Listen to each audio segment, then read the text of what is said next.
Just a quick reminder before we get into the lesson to download the hands-on lab exercises that accompany this complete CCNA course.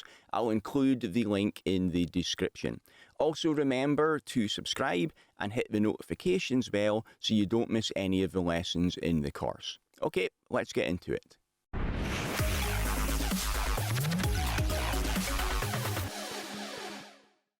In this lecture, I'm going to give you an overview of QoS, which is quality of service. And when people talk about QoS in general, they're usually referring to queuing. So that's going to be the main focus of this lecture. The original driver for QoS was voice over IP. And the first thing I'll do here is explain why there was that need for quality of service. So way back in the day, actually you'll still see some networks doing this today now as well, there was dedicated voice, video, and data networks. And maybe the company didn't have video, but for sure they would have data and voice. For their data network, they would have a standard IP WAN, like we covered in the WAN section earlier. For their phone network, they would be connected to the local telephone provider, the local phone company. And for that, they would have phones on their desks in the offices, and there would usually be a PBX in the office as well, which is used to control the phones, and the PBX would be connected up to the telephone company. For video calls, if they had video endpoints, then typically that would be connected up over an ISDN network. Integrated Services Digital Network is what it stands for, and ISDN would be provided by the phone company as well. And you can see from the diagram here that for voice, video, and data, the three networks are completely physically separate from each other. The data network is dedicated for data, the ISDN network is dedicated for video, and the phone network, the public switch telephony network with the telco, is dedicated for their voice calls. So because of this, if there's a problem with any of those, it's not going to affect the other two. Now, what you'll find most often in modern networks is converged networks, where the company is running voice, video, and data all over the same underlying physical network infrastructure. So you can see the diagram here now that we've got IP phones on the desks, and they're going to be connected to an IP PBX, like the Cisco Unified Communications Manager. We've got IP video endpoints as well, and we've got our standard IP servers and workstations, and everything is connected to the same underlying network, which is running over an IP infrastructure. Now, you maybe notice something missing here. In the last slide, we were able to call external people like customers and suppliers through the phone company as well. In this example here, you'll see that everything is on the company's corporate IP WAN, so they can send data, voice, and video and make phone calls between offices, but right now they wouldn't be able to call customers or suppliers. So we're going to still need to be connected to the local phone company as well. For that connection, that could be using a traditional phone connection you would see in an office, like a voice E1 or T1 connection. With a lot of modern phone providers, they'll actually offer this over IP as well, and it will be using a SIP connection, which stands for Session Initiated Protocol. That's really not important here. The thing that's important here is that the voice, the video, and the data is all running over that same shared network infrastructure between the different offices. So the effects of this. On old traditional networks, data, voice, and video had their own physically separate network infrastructure, and they did not impact each other. If there's a problem on the data network, that is not going to affect the voice network. People can still make phone calls as normal. On modern networks, however, data, voice, and video run over the same shared physical infrastructure. And the reason that companies will do that now is because it enables cost savings, because rather than having three separate networks, you can run everything over that same shared network. and it also enables advanced features for voice and video. For example, you'll see with modern video endpoints, they can integrate with other collaboration software. They can do things like do shared presentations over WebEx, over the network. It can also integrate with your call center if you have one and stuff like that as well. So lowered costs and increased features. But a potential problem with this now is that data, voice, and video are all fighting for the same shared bandwidth on that same shared physical network. And voice and video have got quality requirements. For voice and traditional standard definition video packets, the recommended requirements to be an acceptable quality call are that the latency, which is another word for delay, should be up to 150 milliseconds, no more than that. The jitter, which is variation in delay, no more than 30 milliseconds. I'll explain that in a bit more detail in a second. And that there's no more than 1% of the packets are lost. Now, those are one-way requirements, meaning that a packet sent from a phone in the HQ has 150 milliseconds to reach the phone in the branch, and vice versa. So if we go back and look at the diagram, you see we've got our phones in the HQ. When we're going to make a phone call from the HQ to the phone in the branch, those packets coming from the phone in the HQ are where your spoken voice is carried inside. They've got 150 milliseconds to make it to the phone in the branch. Also, the jitter should be no more than 30 milliseconds. Jitter is variation in delay. So to give you an example of this, let's say those packets, we've got multiple packets going from the HQ phone to the branch phone, and they're arriving now. Now,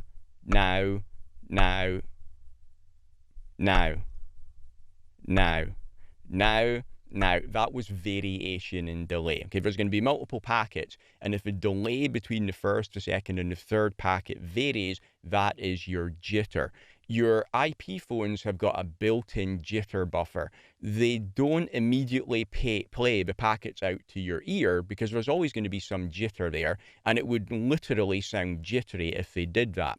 So the IP phones will smooth out the rate of the packets being received to make it sound natural. But if jitter goes above 30 milliseconds, it's going to overrun that built-in jitter buffer, and it's going to make it a bad quality call. Now, you've all seen bad quality calls. If you watch a news report coming from a war zone or somewhere like that, but usually they'll be using a satellite phone, and satellite is famously a high latency connection. So that's why when you see the news report, they'll always make the apology at the start about the quality of the call, and you'll see it'll be choppy and the audio will be bad quality. That's the kind of thing that will happen if you don't meet those requirements for your voice and your video. So that was for standard IP telephony voice and standard definition video. If you're using high definition video, it's got stricter requirements where it can handle less loss. With high definition video, it uses very high compression. So if you lose any packets at all, that will be noticeable in the video. Okay, so what are we going to do about this, or how can this cause a problem? So first thing to tell you about here is the default queuing mechanism on a router and on switches as well, which is first in, first out. So whenever congestion is experienced on a router or a switch, packets are sent out in a first in, first out, which is FIFO manner by default. And congestion can be experienced whenever it's possible for packets to be coming in quicker than they can be sent out. So an example would be on your WAN edge router where you've got a fast interface on the inside and you've got a slower interface on the outside, like you see in the example here. So on the router, it's got fast Ethernet on the inside, 100 megabits per second. The outside interface in our example is an E1, so its speed is 2 megabits per second. It's possible for traffic to be coming in at a rate up to 100 megabits per second, but the router can only physically send traffic out at a rate of up to 2 megabits per second. So if traffic is coming in at a rate higher than 2 megabits per second, the router can't send it out as quickly as it comes in, and it's going to have to queue those packets up. Another place where you would see congestion, so this is a really common place you'll see it. Most likely place you'll see congestion is on your WAN edge routers, because typically they will have faster speed interfaces on the inside than on the outside. You can also see it in your campus on your switches as well, because you're going to have more workstations connected in at the access layer than you've got uplinks going up to the top. So in the LAN in your campus, typically there will be less congestion because there are high-speed interfaces there, but there can still be congestion there as well. In our example, we're going to use a WAN edge router because that's where you're going to see usually the main effect of congestion, and also where QoS can usually help the most as well. So this is still our example where we had the HQ on the left in the diagram and the branch office in the right. And this is the HQ router, and we're going to be sending traffic from left to right to the branch. So let's look what happens first when we don't have congestion. So we've got traffic coming in on the inside interface on that router, which is going over to our external offices. And because we're running a converged network here, we've got both voice and video and data packets are going to be coming in. In the example, you'll see the data packets are blue, and they tend to be bigger than your voice packets, which are usually small, well, always small packets. So our voice packets are the small green ones. And the first example, traffic is coming in at a rate less than 2 megabits per second. And that will happen when the office isn't very busy. When that happens, the router can send traffic out immediately as it is received. So in that case, there is no congestion at all. Traffic is passing very quickly through the router. We're not going to have any problems there. But we get a problem when traffic comes in at a rate higher than 2 megabits per second. So you can see in the example here, we've got that larger data packet at the front, the blue one, a little green voice packet behind there, then a couple of data packets, and then we've got a green voice packet coming in again. And what order are packets going to come in? Well, it depends what people are doing. If somebody's making a phone call, voice packets are going to be coming in. If somebody's sending data, data packets are going to come in, and they're going to come in whatever order users are taking those actions.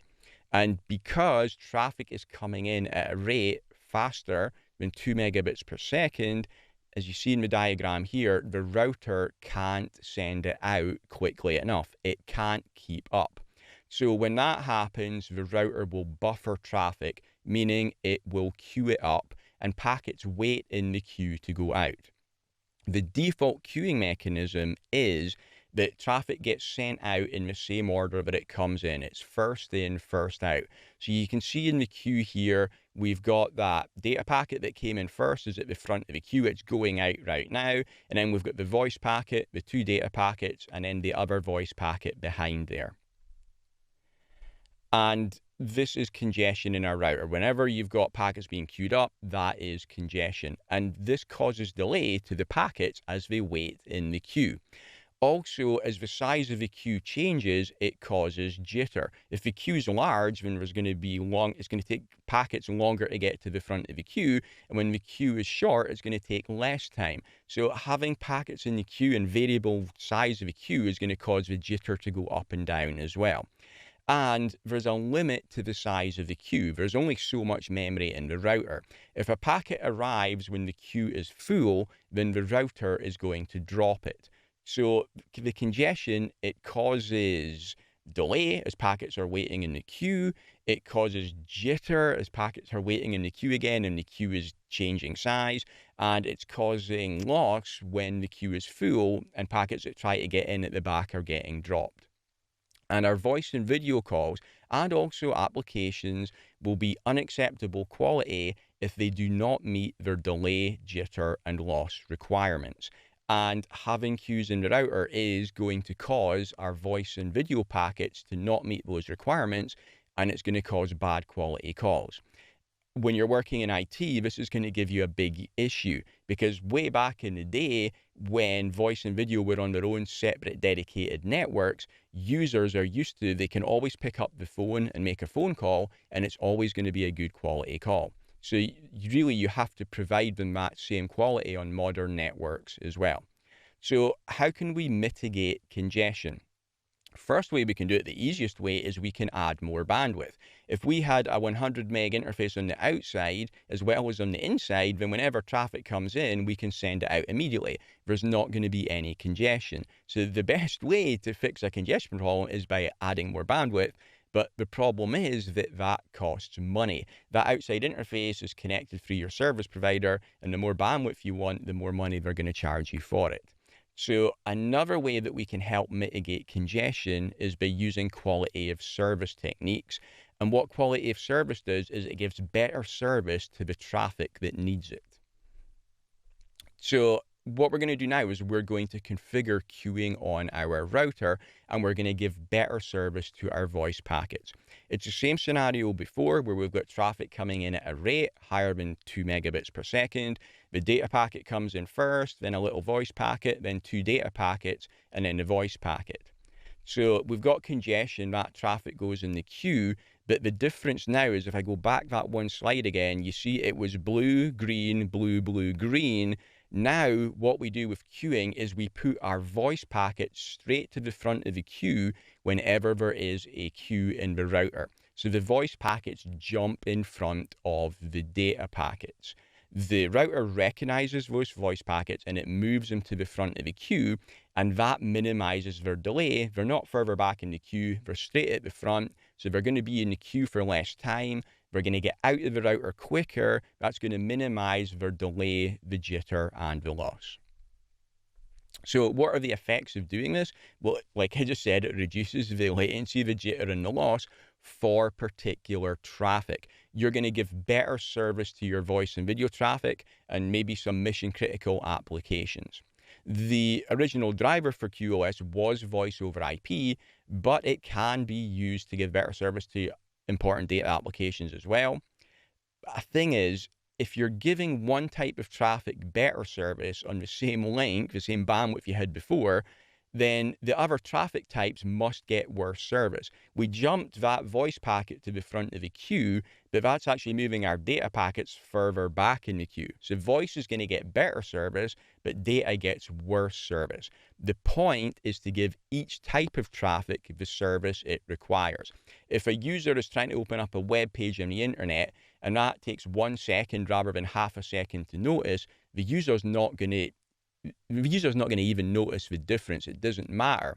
But if you're on a phone call and somebody's voice starts sounding jerky and there's gaps in it and you can't understand them, that's a big deal. It means that the phone call doesn't work. So it's important to give voice and video really good service so it gets the quality it requires. It doesn't matter if data gets a little less quality service, because users won't actually notice for that application anyway. QoS is not a magic bullet, and it's designed to mitigate temporary periods of congestion.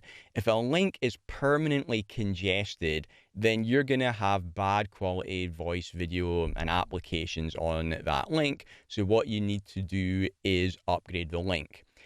What you'll often see companies do is they'll have a target utilization. 80% is not uncommon.